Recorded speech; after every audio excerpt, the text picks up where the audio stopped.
crews continue their desperate search for survivors in Turkey, pulling more people to safety today after earthquakes toppled thousands of buildings earlier this week.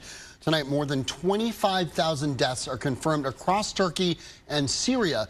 Entire communities are devastated and millions of people have been displaced. Fox's Greg Palkot is in southern Turkey tonight, where some people are now finding shelter. Day by day, the sheer scale of this disaster here in Turkey becomes more and more apparent. The death toll growing, the injury count mounting. A Turkish government official today said the two quakes were the destructive equivalent of 500 atomic bombs. And the head of aid for the UN touring the region today said this is the worst disaster in the area for 100 years. It is now approaching 6 days since the initial earthquake, and still we're seeing dramatic rescues. A whole family pulled out of the rubble in one town and others rescued in other places. Still, the initial response of the Turkish government has been criticized. We caught up with President Erdogan today and put that to him. Take a listen. Critics say you've not done enough, that you haven't prepared, that people are dying, that people are injured, they need more help.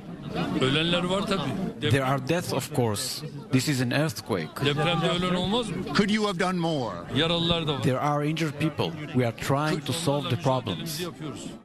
The government scrambling to solve the problem, for example, setting up emergency housing for quake victims. Take a look at what we saw earlier today.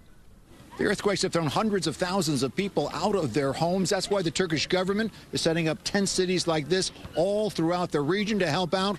But there are many more people without homes. That's why officials are rushing to cope.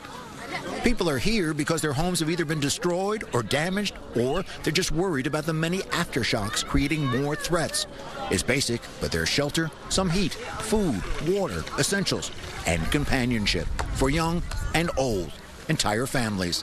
The folks here still reeling from this most horrible event of a lifetime. I hope and I pray that no one in the world has to face this kind of situation. It was a fine line between life and death. I hope God is helping us. And the stories just keep on coming. One man told us he lost 15 members of his extended family because of the earthquakes in various parts of this area. But they are brave and courageous. In Chandler for Turkey, Greg Palkot, Fox News.